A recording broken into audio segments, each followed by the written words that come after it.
Hola, ¿qué tal amigos? Espero tengan un muy buen día. Yo soy Eduardo Alonso Pérez Esparza, soy estudiante de la Clínica de Ginecología y Obstetricia en el Centro Universitario de Tonalá de la Universidad de Guadalajara. Hoy vamos a ver los temas de desprendimiento prematuro de placenta normo inserta y la placenta previa. ¿Qué temas vamos a ver? Bueno, principalmente estos temas que ya comenté con estos aspectos. Asimismo, vamos a comenzar con las generalidades de lo que es la placenta. Quiero comenzar con esta introducción muy breve, pero muy importante, y es que en el mundo cada minuto alrededor de 380 mujeres quedan embarazadas. Sin embargo, de estas 380, 190, la mitad, son embarazos no planificados o no deseados. Es una cifra muy alta. Asimismo, 110 mujeres experimentan una complicación del embarazo de cualquier índole y 40 abortos son realizados en condiciones de riesgo. Lamentablemente, también una mujer muere por complicaciones del embarazo. Esto cada minuto, si lo extrapolamos a cada año, las cifras se vuelven inconmensurables. Comenzaremos con lo que es la placenta. Este es el órgano materno-fetal que está responsabilizado de intercambiar las sustancias entre la madre y el feto mediante el torrente sanguíneo. Esto va a funcionar como aporte vascular, así como aporte nutrimental y transmisión de anticuerpos, como ya lo sabemos. ¿Cuál es el origen de la placenta? Bueno, recordemos que cuando existe la fecundación del óvulo, este se va a comenzar a dividir mediante meiosis, principalmente empezando por lo que es el cigoto. Después se convierte en una mórula y luego en embrioblasto. Este embrioblasto o trofoblasto se va a implantar en lo que es el endometrio, primero en la capa basal del endometrio, en la capa más superior, más externa, perdón, y se va a introducir, a comenzar a introducir en el estroma propio del endometrio, alimentándose de vasos sanguíneos que vienen pues de la madre. Se van a comenzar a formar las famosas lagunas trofoblásticas, que es donde van a comenzar, pues, o aumentar el flujo vascular hacia lo que es el embrioblasto y el trofoblasto. ¿Qué componentes tiene la placenta? Pues miren, la placenta tiene dos porciones o dos lados, el lado materno y el lado fetal. La porción fetal está compuesta por, es un corión frondoso, donde la placenta se rodea por la lámina coriónica. Aquí va a cubrir a los famosos cotiledones que vemos del lado materno y van a converger los vasos sanguíneos desde las distintas partes de los cotiledones y van a converger en el famoso cordón umbilical, el cual siempre está recubierto por el amnios o la capa amniótica. En cuanto a la porción materna, esta va a estar en contacto con el útero, con el fondo uterino, y está constituido por la decidua basal, que no la vemos. Sin embargo, aquí vemos los 15 a 20 cotiledones que la componen y los cuales se encuentran divididos por los tabiques deciduales. Un breve recordatorio de lo que es la circulación fetal. Recordemos que de la placenta vienen vasos sanguíneos que entran por las vellosidades y se convierten en la vena umbilical, que es la de color rojo, la cual transporta sangre puramente oxigenada, compuesta de nutrientes y anticuerpos de la madre, que llegan al ductus venoso de la vena cava inferior, la cual va a drenar en la aurícula derecha del corazón y una parte de la sangre, la mayoría, pasa por el foramen oval, que es la comunicación interatrial del corazón fetal. La otra parte de la sangre se va al ventrículo derecho y sale por lo que es el tronco pulmonar, el cual va a estar conectado a la aorta mediante el ductus arterioso o el ductus arteriosus, el cual va a llevar directamente a toda la circulación sistémica, ya con sangre puramente oxigenada. Y el retorno venoso va a salir de las arterias umbilicales que se convierten en las arterias eh, que van a llevar la sangre desoxigenada del feto hacia la madre. Y aquí un breve esquema que se los dejo aquí en la presentación y el video de cómo es la transmisión de anticuerpos desde la placenta de la madre hacia el feto. Ahora vamos a proseguir con el desprendimiento prematuro de placenta normoinserta o también llamado abrupto o abruptio placentario. Esta es la causa de hemorragia obstétrica grave con pérdida de la unión útero-placentaria, es decir, la placenta está totalmente desprendida o parcialmente del útero. ¿Qué criterios vamos a tomar como hemorragia obstétrica grave? Ok, que la volemia descienda en un 25%, ya sea por hemorragia o por sangrado. Que el descenso del hematócrito sea mayor o igual al 10% y que existan cambios hemodinámicos, como cuáles: frecuencia cardíaca elevada, tensión arterial disminuida, llenado capilar retardado, entre otros. O que exista una hemorragia activa que sea mayor a 150 mililitros por minuto. Y esto se asocia a mayor morbimortalidad binomial, lamentablemente. ¿Qué factores de riesgo existe para el abruptio placentario? Que la edad de la madre sea mayor a 35 años, que sea multípara, que sea consumidora de tabaco o de cocaína. Esto aumenta un odds ratio de 5 a 10, el uso de cocaína. Hay que tener mucho cuidado con estas pacientes. Que exista sobredistensión uterina por cualquier causa o que la madre tenga un trastorno hipertensivo del embarazo o incluso puede ser preexistente si no está controlado. En cuanto a la etiología, se ha descrito mucho la relación o la influencia de las colagenopatías como lo es el lupus eritematoso sistémico y la esclerosis múltiple sobre el desprendimiento prematuro de placenta normoinserta. Que haya también un antecedente de esta patología en otro embarazo previo. La ruptura prematura de membranas es pues un factor de riesgo, pero también se considera como causante del desprendimiento. Esto aumenta un odds ratio de 2 a 5. Que exista trauma abdominal, lógicamente, y trombofilias, como la hemofilia también.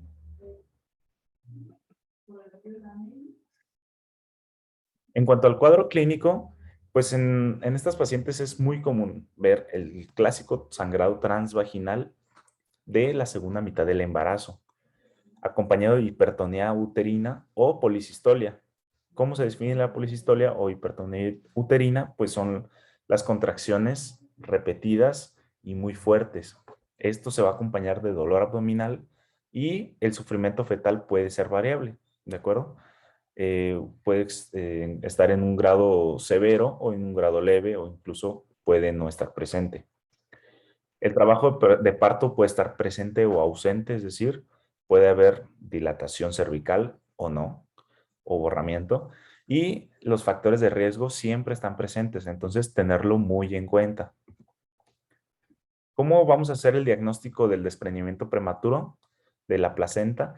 Pues primeramente, esto es una regla estandarizada, no debemos hacer tacto vaginal hasta no descartar la causa.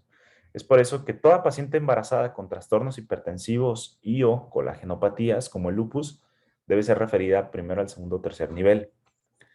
¿Cómo vamos a abordar estas pacientes? Vamos a realizar un ultrasonido transvaginal, que es el de elección. Si no contamos con el transvaginal, podemos hacer un ultrasonido abdominal. Este tiene una muy buena sensibilidad y especificidad y prácticamente todos los hospitales cuentan con ella. ¿Qué criterios vamos a usar para el diagnóstico? Pues en el ultrasonido vamos a observar una colección de sangre entre la placenta y el líquido amniótico.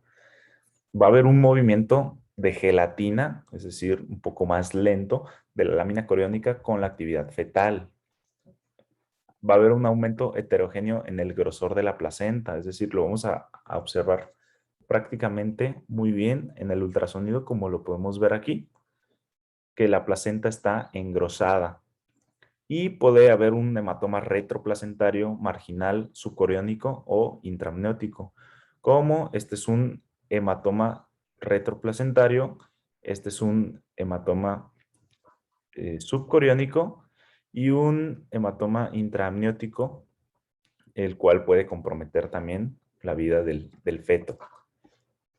¿Cuál es el manejo de esta patología? Principalmente la hospitalización, dado que es una hemorragia grave, es causante de alta morbimortalidad materna y fetal, por lo que hay que hospitalizar a la paciente. Debemos de colocar 2 vías permeables parenterales de calibre 14 o podemos recurrir a un catéter venoso central. Hay que tomar estudios, una biometría hemática, eh, sacar grupo y RH, así como los tiempos de coagulación y fibrinógeno, dado que es una enfermedad hemorrágica. Hay que administrar líquidos, transfusiones o factores de coagulación según sean necesarios y estos deben estar templados a 37 grados centígrados o temperatura ambiente. Y hay que hacer la resolución quirúrgica inmediata. Más adelante lo vamos a ver. En caso de la muerte fetal, si se presenta que el feto no tenga actividad cardíaca, no haya movimientos y el trabajo de parto sea activo, puede resolverse por vía vaginal solamente si la madre se encuentra estable hemodinámicamente. A los embarazos que sean pretérmino, es decir, de 20 a 34 semanas, que tengan un desprendimiento parcial, no haya sangrado activo, están estables hemodinámicamente tanto la madre como el feto, se puede manejar de manera conservadora, solamente teniendo el ultrasonido que nos diga que el desprendimiento es parcial y no total.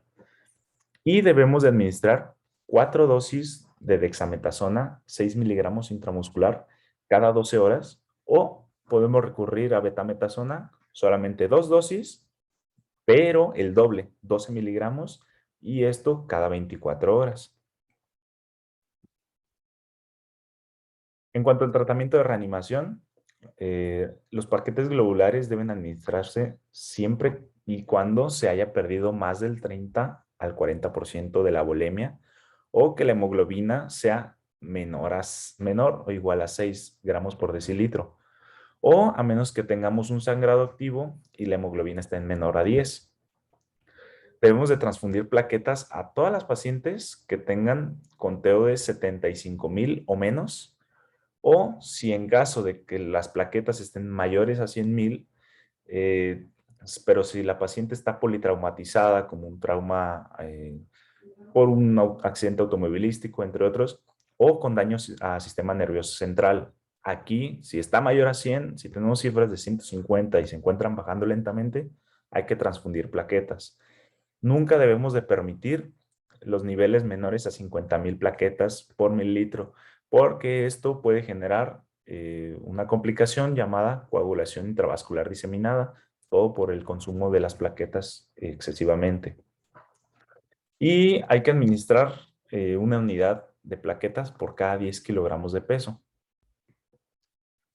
¿Qué complicaciones pueden tener el desprendimiento de placenta? Principalmente coagulopatía, como ya lo mencioné, coagulación intravascular diseminada, trombosis, sea tromboembolia pulmonar, una enfermedad cerebrovascular trombótica o trombosis venosa profunda. Puede haber choque hipovolémico y llegar hasta la muerte. En este caso, puede llegar a una falla multiorgánica, falla renal, falla cardíaca, hepática, entre otros, y la hipotermia la favorece. ¿Por qué menciono la hipotermia? Como hace rato les mencioné que toda la transfusión de cualquier hemoderivado debe ser calentado a 37 grados o a temperatura ambiente para evitar hipotermia, ya que es un factor de riesgo para falla multiorgánica. Entonces, cerrando este tema del desprendimiento prematuro de placenta normoinserta, pasamos a lo que es la placenta previa.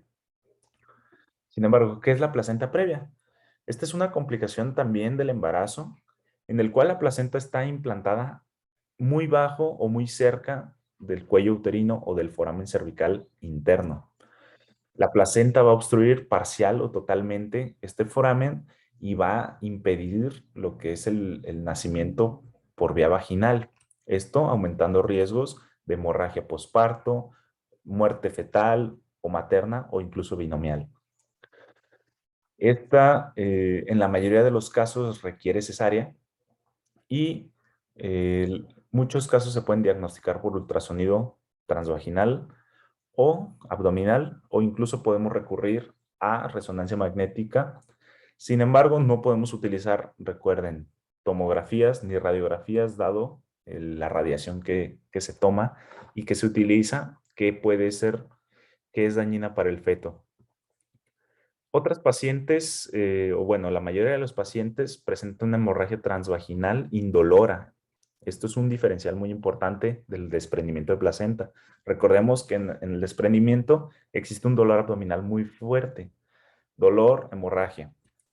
Sin embargo, en placenta previa vamos a tener una paciente con hemorragia transvaginal del segundo o tercer trimestre que no presenta dolor. Esto, la placenta previa incrementa el riesgo para presentar el espectro de la placenta acreta, que es la creta, increta o percreta. Esta patología puede recurrir transfusiones también, una histerectomía, llevar a unidad de cuidados intensivos, incluso la muerte. ¿Cómo se clasifica? La guía de práctica clínica maneja esta clasificación en 4, comenzando con la placenta de inserción baja, que esta encuentra el borde placentario a 2 a 3.5 centímetros por encima del foramen cervical interno. Y se refiere que alrededor del 90% se resuelve por migración autónoma. Ya les comentaré cómo es la migración autónoma. En cuanto a la placenta marginal, que representa alrededor del 25 al 50% de los casos, según la epidemiología, es la que se encuentra el borde placentario inferior a menos o a 2 o menos centímetros del foramen cervical interno. Aquí lo podemos ver esquematizado. Después, empezando la placenta previa central parcial, esta refiere alrededor de del 30% de los casos y es en la que el foramen cervical interno se encuentra ocluido parcialmente, aún con una dilatación cervical mayor o igual a 3 centímetros. Si no hay dilatación, se cubre totalmente. Es por eso que puede cambiar la clasificación o el estadio de la placenta previa o de inserción baja según el estadio del embarazo, sea en el embarazo o en el trabajo de parto.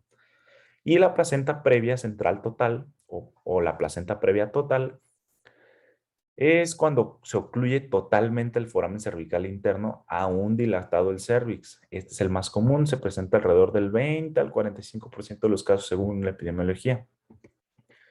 En cuanto a la etiología y la epidemiología, eh, pues principalmente se refiere como idiopática y se encuentran asociaciones con lo que es la lesión endometrial, la endometriosis, que también es muy poco conocida y muy poco investigada. Bueno, es muy investigada, sin embargo no hay mucha información, así como la fibrosis uterina. Y la epidemiología, pues se ha destacado que afecta entre el 0.3 y el 2% de los embarazos en el tercer trimestre. Se ha visto mucha más evidencia por el aumento de las tasas de las cesáreas. Esto lo vamos a ver en lo siguiente. Dado que la cesárea es un factor de riesgo muy importante, pero recordemos, como en el desprendimiento prematuro, así como en la placenta previa, también la edad materna mayor a 35 años, la multipolaridad, el tabaquismo y el uso de cocaína son factores de riesgo comunes, así como las enfermedades hipertensivas, pero en mayor importancia la edad materna y multiparidad. Entonces, siempre hacer el tamizaje a nuestras pacientes embarazadas que tengan estos factores de riesgo para tomar en cuenta esta posible patología. Como les mencioné antes, los legrados, las miomectomías y los abortos también son factor de riesgo. Entonces, toda paciente que tenga una hemorragia uterina anormal, por ejemplo, por miomas o por algún amenaza de aborto, que se le practique un legrado, entra en el factor de riesgo para desarrollar placenta previa, así como la aspiración manual endouterina, como es el tratamiento para el aborto, y la cesárea y o placenta previas que hayan sido anteriores como antecedente, así como la reproducción asistida, dado que el cigoto requiere oxígeno. Y pues las cicatrices previas, por ejemplo, de la cesárea, de la reproducción asistida o de alguna cirugía abdominal, pues aumenta el riesgo de que ese oxígeno pues ya no sea, pues no se aporte. Estos son factores de riesgo principales con el odds ratio, su ración de momios, y podemos ver que el más importante son los tratamientos de infertilidad, Le sigue la cesárea previa, el tabaquismo y posterior la edad avanzada, principalmente mayor a 35 años. Aquí está el grado que puede progresar la placenta o regresar según la inserción que tenga y en el estadio del embarazo. Es decir, aquí alrededor del 37-40% de las placentas previas con cesárea previa, diagnosticadas a las 15-19 semanas, puede progresar hasta el 70-80% de placenta previa, es decir, solamente el 40% se puede duplicar en cantidad una placenta previa, es decir, si una paciente es diagnosticada con placenta previa en la semana 15 y que tenga un antecedente cesárea, puede aumentar el doble de riesgo en que persiste esa placenta previa.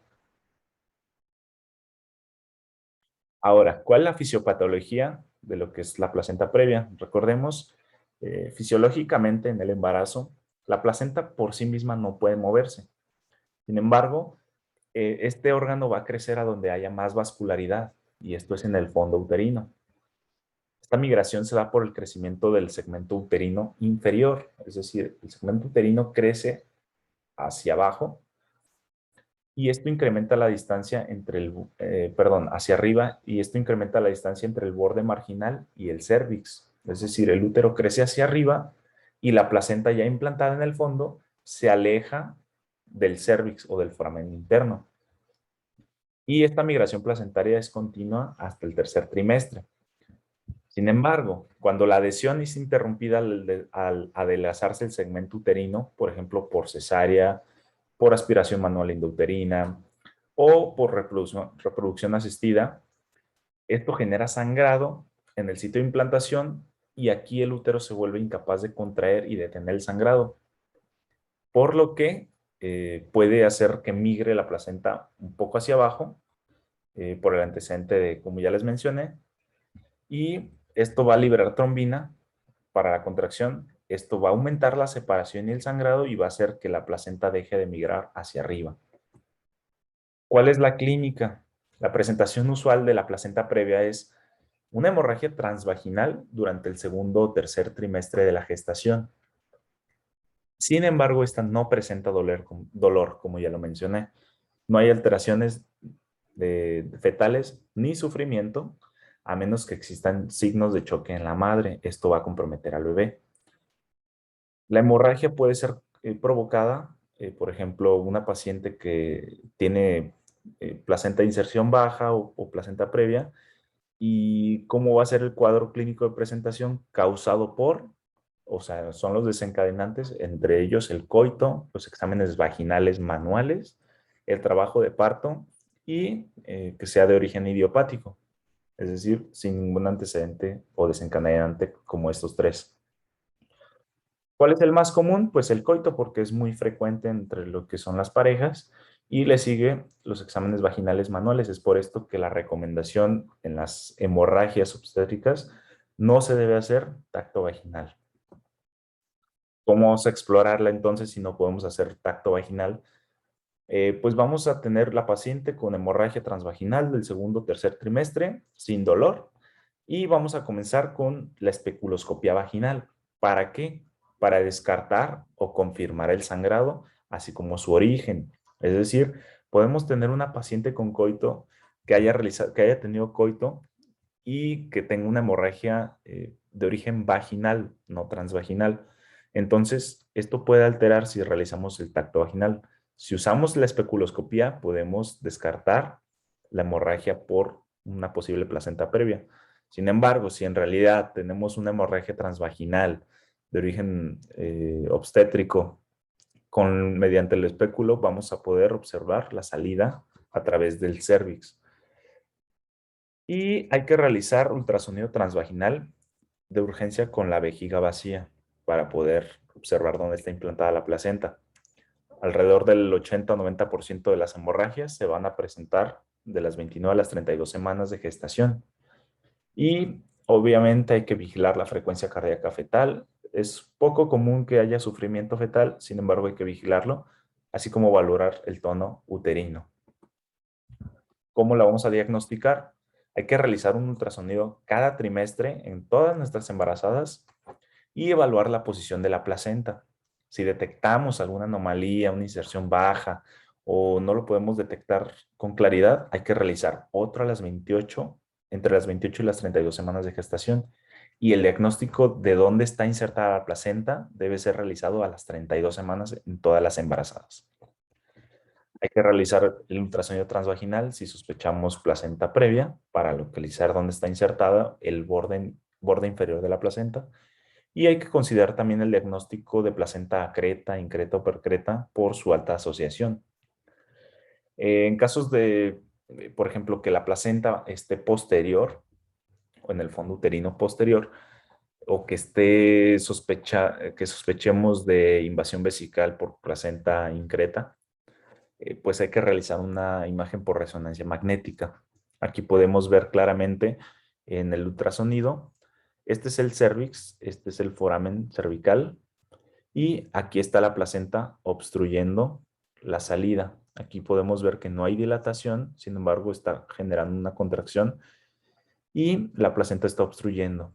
Se considera una placenta previa que puede modificarse a previa parcial o previa central parcial si existe dilatación o puede mantenerse como placenta previa total. Este es un esquema muy fácil de entender. La P significa la placenta, esta CX es el cervix y este es el foramen cervical interno. Aquí no hay dilatación, esta es una placenta marginal, está en el borde a 2 o menos centímetros del foramen cervical interno, el borde inferior.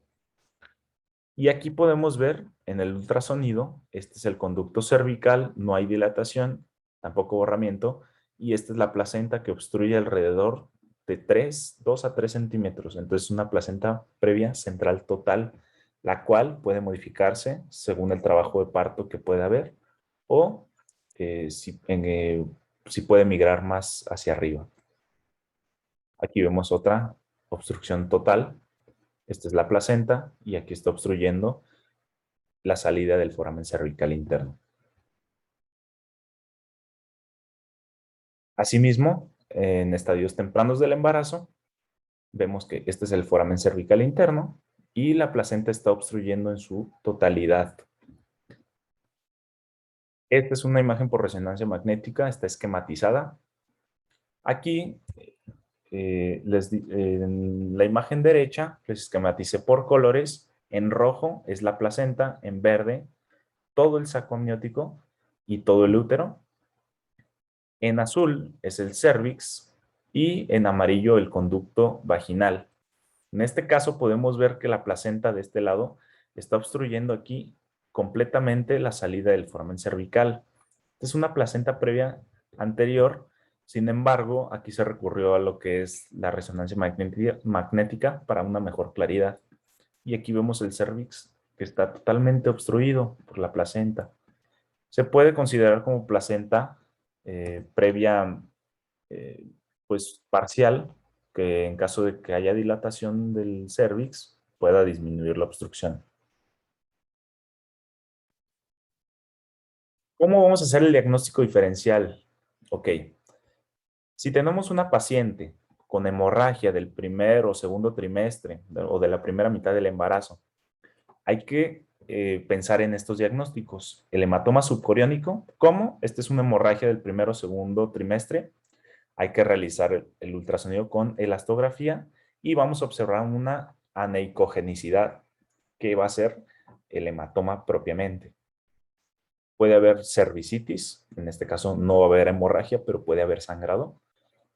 El otro diagnóstico diferencial puede haber cáncer cervicouterino en pacientes embarazadas y aquí podemos realizar una medición de la fracción beta de la hormona gonadotropina coriónica humana. Puede haber, en este caso va a estar negativa, puede haber una amenaza de aborto, va a haber sangrado o contracciones, pero no va a haber cambios cervicales y este puede tener sufrimiento fetal. El embarazo ectópico, va a haber un cuadro de dolor abdominal severo, muy fuerte, inestabilidad hemodinámica, sangrado y puede haber ruptura de tuba uterina. También el embarazo molar. En este caso vamos a tener hiperemesis gravídica y hay que hacer el diagnóstico también con ultrasonido. En cuanto a la hemorragia del tercer trimestre, puede diferenciarse un trabajo de parto, por el inicio de la fase de dilatación, podemos diferenciarlo. Puede haber una vasa previa, que es la obstrucción del foramen por el cordón o por los vasos eh, umbilicales, los cuales van a obstruir la salida del foramen cervical interno. La placenta previa, que es un cuadro común, pero no es el más frecuente, ya se mencionó, es un cuadro de hemorragia transvaginal del segundo o tercer trimestre sin dolor. Y el desprendimiento de placenta, que es el más frecuente, es un cuadro de hemorragia transvaginal del tercer trimestre principalmente, con cuadro de dolor abdominal, taquicardia fetal, o puede haber sufrimiento, y el foco fetal puede estar también disminuido. ¿Qué estudios de laboratorio vamos a solicitar para la placenta previa o la paciente que tenemos sospecha de? Hay que solicitar biometría hemática, que esto es como un vaso de agua, no se le niega a nadie. Hay que solicitar tiempos de coagulación para ver cómo está la paciente hemodinámicamente y en su estado coagulatorio. Hay que determinar su fibrinógeno y la química sanguínea. ¿Cómo vamos a manejar estas pacientes? Ok, el primer plano que debemos usar para el manejo es siempre el reposo, evitar el coito y considerar manejo ambulatorio. Siempre presentar el consentimiento informado de los procedimientos que se vayan a realizar, así como mencionarles sus riesgos y los beneficios que tiene cada procedimiento, así como derivarlas al segundo o tercer nivel de atención. Hay que colocar 2 líneas intravenosas calibre 14 a 16 y hay que infundir cristaloides u otros líquidos o hemoderivados según sean necesarios. Iniciar el monitoreo fetal y la vigilancia materna, tanto de los signos vitales como del tono uterino. Y en mujeres con RH negativo, con sangrado tardío del embarazo, hay que aplicarles el test Klein-Auer-Bethke y administrar profilaxis anti-RH para evitar reacciones cruzadas. Si presenta hemorragia, es decir, un sangrado activo y abundante, que esto es alrededor del 40 al 95%, hay que transfundir de 2 a 4 unidades compatibles de hemoderivados o concentrados eritrocitarios. No hay que administrar tocolíticos a menos que haya una amenaza de parto pretérmino con placenta previa.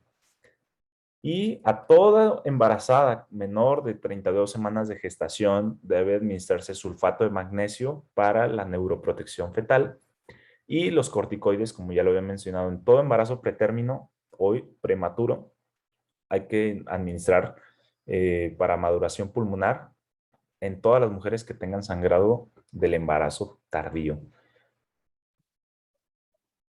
Hay que planificarles la cesárea a las 35 o 37 semanas de gestación según sea el contexto clínico de la paciente, y también valorar una cesárea de urgencia. Si la superposición de la placenta es mayor a 20 milímetros en las pacientes mayor a 26 semanas de gestación, esto implica realizar cesárea. Si esta obstrucción persiste, hay que guiarla a cesárea y valorar una histerectomía en caso de que haya acretismo placentario. Si la distancia es mayor a 10 del foramen cervical interno en el ultrasonido transvaginal a las 35 o 36 semanas de gestación, existe un 82 a 85% de éxito de parto vía vaginal. Sin embargo, si la distancia es entre 0 y 10 milímetros del foramen cervical interno, reduce las probabilidades de éxito al 43%. Y, lógicamente, se prefiere la anestesia epidural sobre la general a menos de que haya acretismo o inestabilidad hemodinámica. Así como en la cirugía se opta por una incisión vertical alta, esto para evitar lacerar la placenta que está pues insertada inferiormente.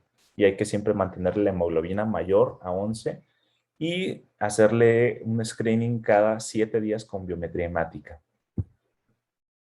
El manejo ambulatorio puede ser realizado solamente si la paciente está estable, su isomeantócrito está de 35% o más, si no hay hemorragias activas, si la paciente puede trasladarse al hospital de manera pues, rápida.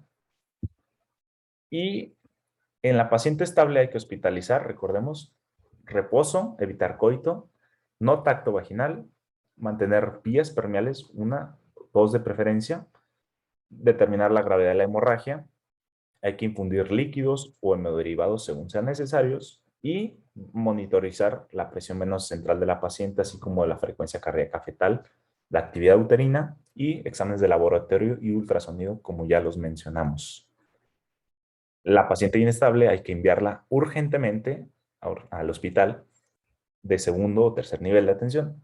Hay que asegurarle 2 vías permeables, pruebas cruzadas rápidas para evitar reacciones de RH. En todas las pacientes con RH negativo, aplicar el anti-RH. Biometría hemática urgente, valorar bienestar fetal y resolver el embarazo, principalmente por cesárea. Estos son conceptos que se los puedo dejar aquí. Ustedes los pueden leer con más tranquilidad. Y me gustaría pasar al algoritmo de la guía de práctica clínica. En este caso, si tenemos una paciente con sangrado transvaginal escaso, que está estable o se sospecha placenta previa por el ultrasonido que se realizó en el segundo trimestre, no hay que realizar tacto vaginal, empezar con especuloscopía y realizarle su ultrasonido transvaginal, que sea un personal capacitado. Si la distancia es menor entre el margen inferior de la placenta y el foramen cervical interno, es menor a 20 milímetros, hay que prevenir y tratarle la anemia y realizarle el ultrasonido transvaginal a las 32 semanas. Si es mayor de 20 milímetros, hay que continuar con control prenatal de bajo riesgo. Posteriormente, si en el ultrasonido vemos signos de acretismo placentario, pues hay que tratarlo de otra manera, hay que realizarle cesárea y valorar histerectomía. Si tiene uno o más episodios de sangrado activos, hay que realizarle cesárea entre las 34 y las 36 semanas de gestación, máximo las 37. Si no hay sangrados activos, hay que programársela a las 36 o 37 semanas.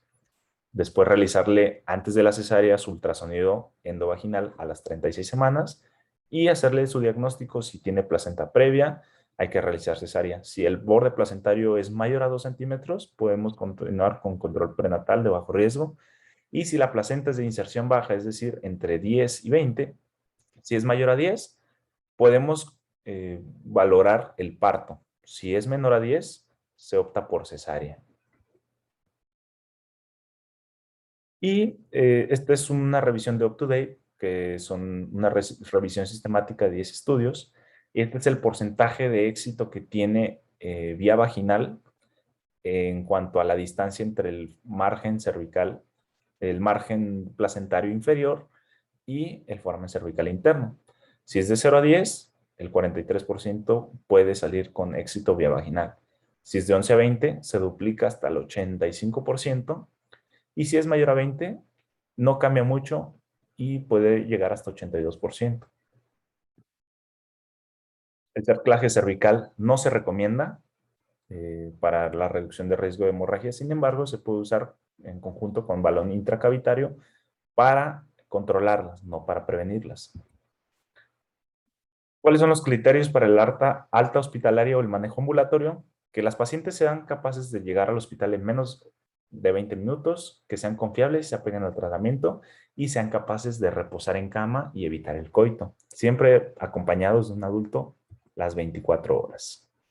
¿Cuál es el pronóstico? En cuanto al pronóstico neonatal, las tasas de morbimortalidad se triplican o cuadriplican cuando la placenta previa es en un recién nacido pretérmino.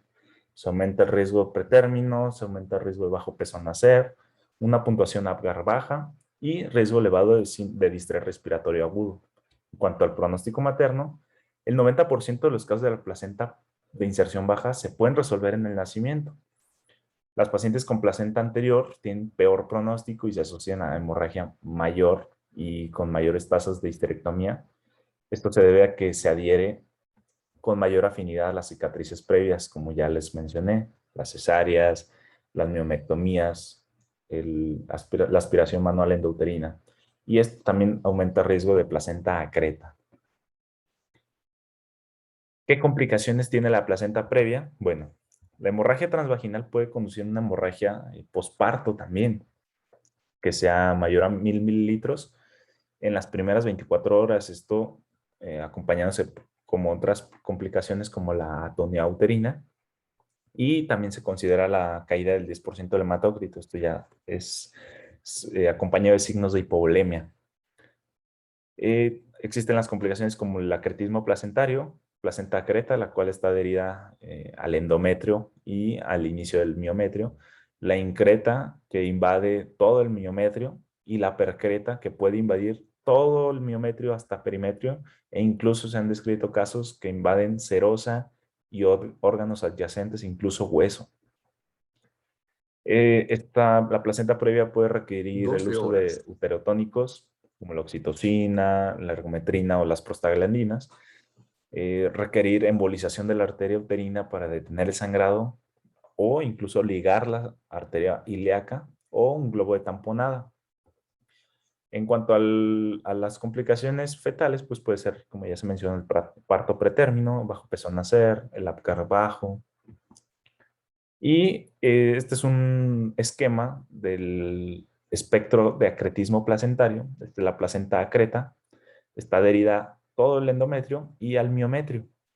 La placenta increta invade todo el miometrio y la percreta toda la serosa, y puede llegar a órganos adyacentes como la vejiga principalmente. Y este es el riesgo relativo de lo que es de la placenta acreta.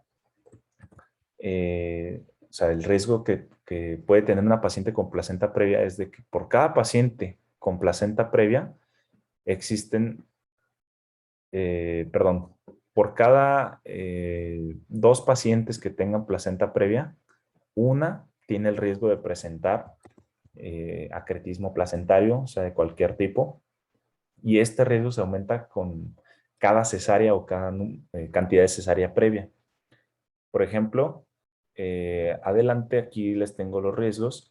El riesgo de placenta creta, por ejemplo, si una paciente tiene placenta previa y no tiene cesárea, esta es la primera, tiene un 3% de presentar placenta acreta o cualquiera del espectro.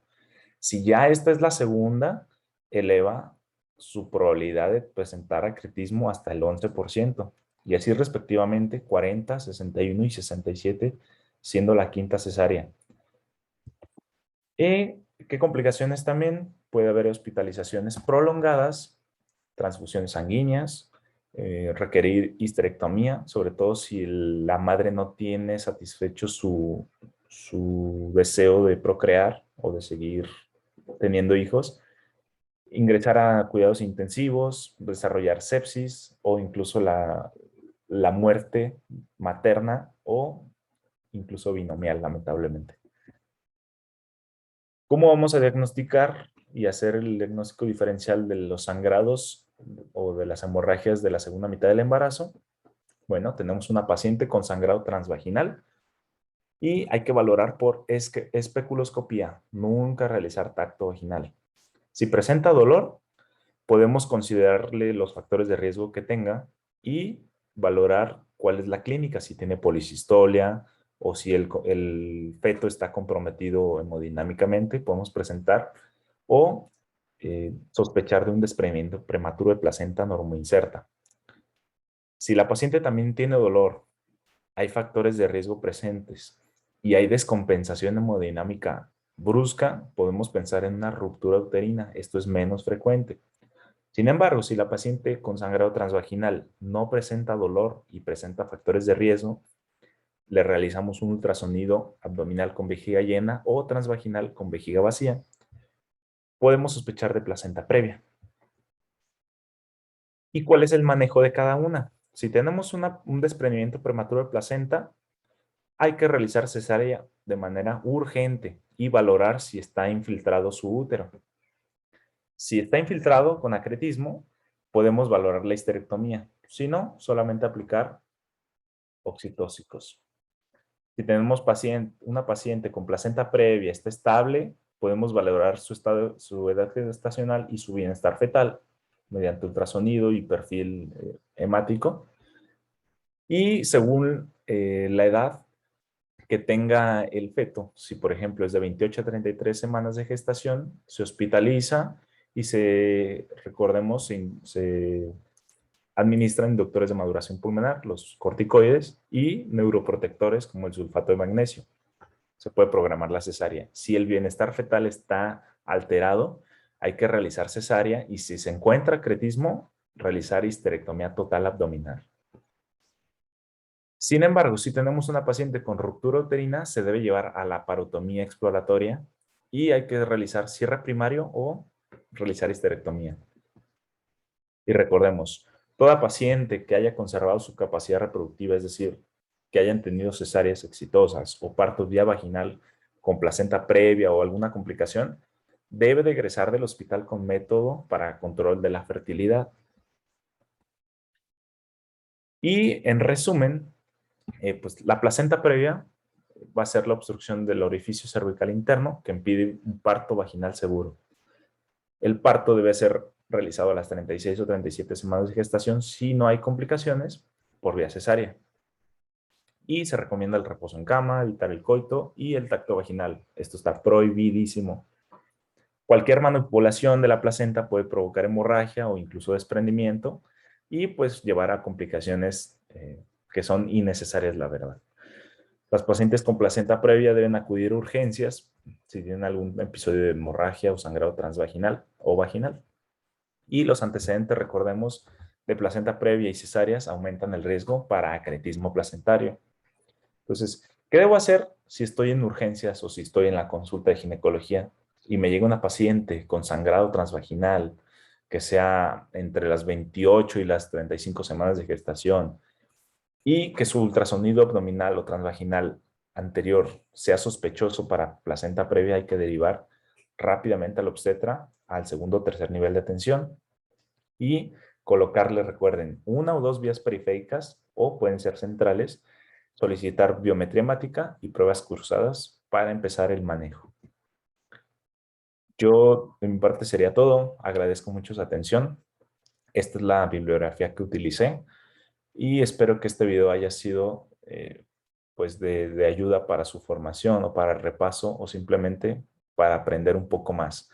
Recuerden que la mejor forma de enseñar, de aprender, es mediante la enseñanza y espero que esto les sirva a todos las personas que vean este video. Muchas gracias. Buen día.